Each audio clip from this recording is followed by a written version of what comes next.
What's up, family? Look, I'm glad that you're here at my YouTube channel. Make sure that you subscribe below, become a part of the family. Today I want to talk about Christian dating. I want to have this conversation because there are many unwed people that are asking the question, how do I date? When is it time for me to date? Am I too old to date? Do I date someone younger? Do I date someone older? So I want to talk about Christian dating today. So that you are ready to date when you have come to a place that you are ready to share your love with someone else. Meaning that you have come to a place where you are healed and you're whole, and the only way to fulfill the next part of your life is by sharing this love that you have shown towards yourself. There are many people that desire to date and desire to attract companionship only because they are lonely, or they're looking for someone to help them pay their bills. They're looking for someone to levy the pressure that they have in relationship. Any of those scenarios are not good reasons that a person should choose to open their heart up to date someone. Christian dating, the term Christian dating, it does not exist in the Bible. The term Christian dating is a secular term, and it has been comprised with the intent to give those that are Christian an opportunity to find someone else that is Christian. But the term Christian dating is not biblical. It does not exist. The reason, my brothers and sisters, because dating was not really something that you see in the Bible, because marriages were arranged during the Bible day. So the term Christian dating, or I'm going on a Christian date site, or I'm going to date the Christian way, really that is theoretical. That is something that church has created, but it is not applicable if you're looking for some biblical basis of Christian dating.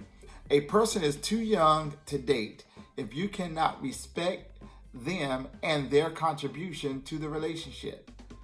Now, this conversation about age is not geared towards someone that is an adult trying to date a teenager.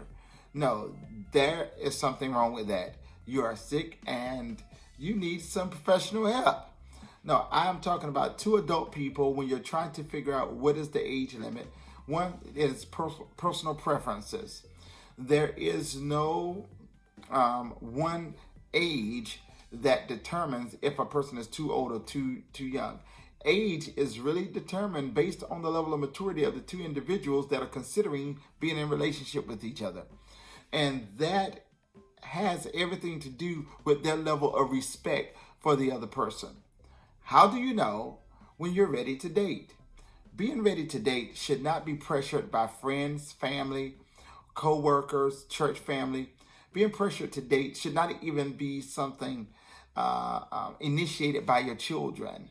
Being ready to date should not be a thought in your mind saying, well, I want someone to help me with my child, or someone to help me with my children, or I've never had children, so I want to date so I can have a child. That should not be the foundation of why you're choosing to date.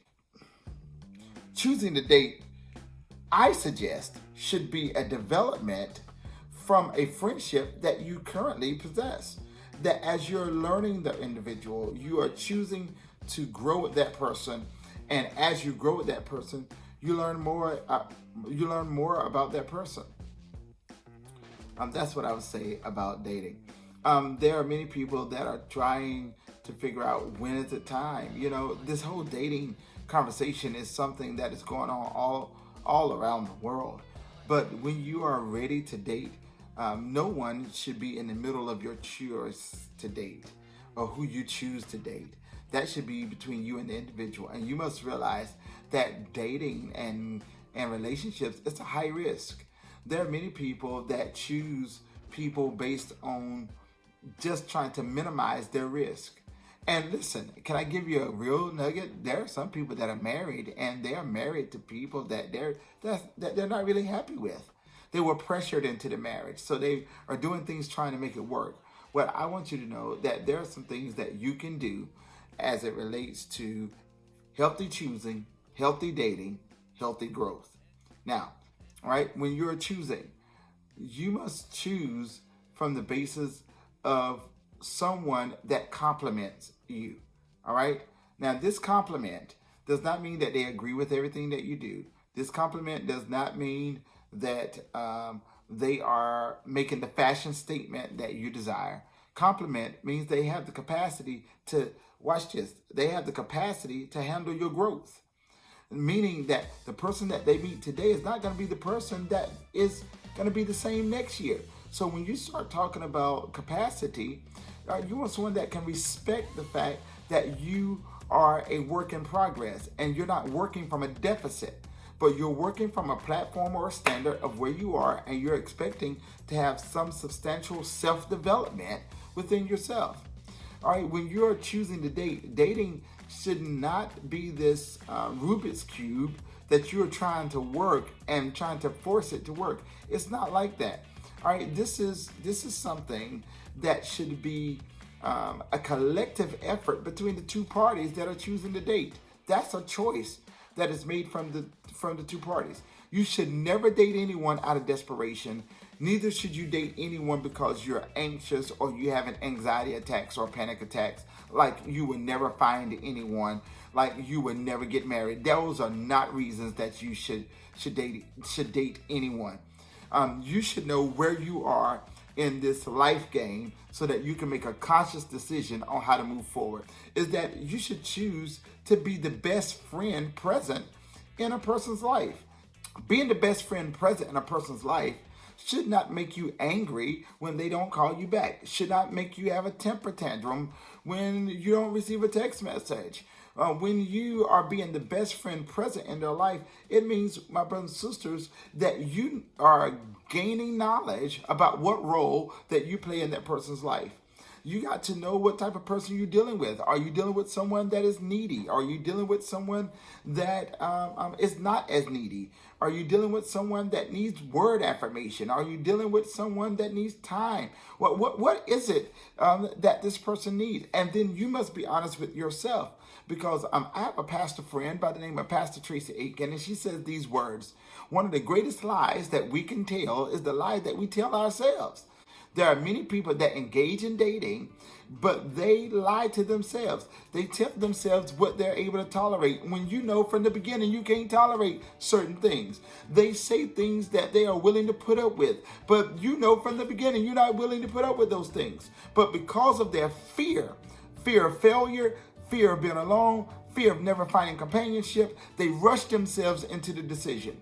What I want you to know about Christian dating is that, one, you are not made to decide by any scripture. Please, this is not a great time to say that, well, he made Hosea marry a harlot. Well, when you look at the scripture Hosea, that is a metaphor of Israel. The metaphor of Israel receiving of the gods. And God used the marriage of Hosea as a metaphor to say that I'm still married to you, even though you've given yourself to other gods, Israel. In this modern day, my brothers and sisters, relationship is about choice. You have the right to make a decision, and you have the right to choose. You must know that that is made available to you. There are so many people that feel pressured because they've had a baby out of wedlock.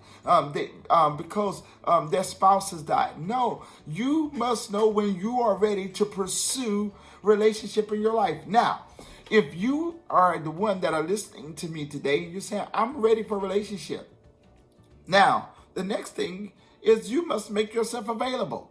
How do you make yourself available? You cannot make yourself available by being desperate. You cannot make yourself available by being anxious. You cannot make yourself available because it's a great suggestion by those people that are in your ear. My brothers and sisters, you should never be influenced by people that are in your ear that's trying to make a romantic decision for you. No, the decision of romance should be yours, and it's yours alone. My brothers and sisters, this is something that you have to own. Now, with that being said, you must understand that the person that you may be engaging with is not a perfect being. If you think that people come off the shelf of Walmart or your local retail store perfectly made, no, that is not true. My brothers and sisters, we grow together through the process of evolution. We are not the same. We grow together. And because you choose to grow with someone and the other person choose to grow with you, that is what makes a relationship beautiful. That's what causes people to grow together. Understand that you have a choice. You are not made to be with anyone. My brothers and sisters, you got to choose. And you got to know that just because you've had a failed relationship in your life does not mean that someone will never choose you. Just because you've had a child or you may have children, that does not mean someone will not choose you. Just because you've had hardship and difficulty, or you could be listening to me and you was born with a birth defect, or you have some deficiency, that does not mean that someone will not choose you. You must know that when you are ready for a relationship, you must make yourself available. You got to be available to receive love. One of the greatest things that you could do for yourself is open your heart to receive what you've never had. There are many people that shut themselves down and they don't receive what they've never had because they're waiting and they don't even know what they're waiting on. But if you are ready, ready says that you must avail yourself. But if you're not ready, then you must be honest with people, straight up with people. Say, look, I'm not ready. Just because someone else is ready don't mean that you're ready. And if you're not ready, be okay not being ready. You have the right to make the decision and have the choice of not being ready. That is made available to you. Dating should be in line with the choice that you're making to be present in a person's life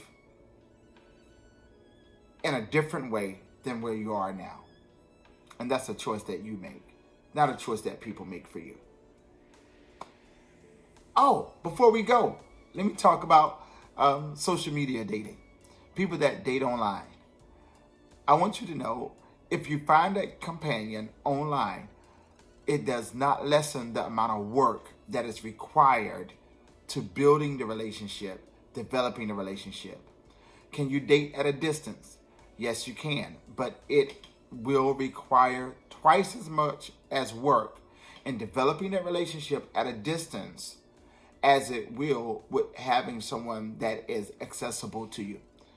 Are these things doable? Yes, but it does not exclude the amount of work that is required in order to have a healthy relationship. Relationships are hard work. So if you are looking to date, you must also consider what type of time investment are you willing to give towards the development of the relationship, because it is hard work, my brothers and sisters. So today, consider where you are. Think about where you are and understand this. You have a choice. And just because you are ready or you're not ready does not mean that you're a bad person. Take your choice, own your decision, and get set for when life shall happen for you again. Blessings. Subscribe to the channel.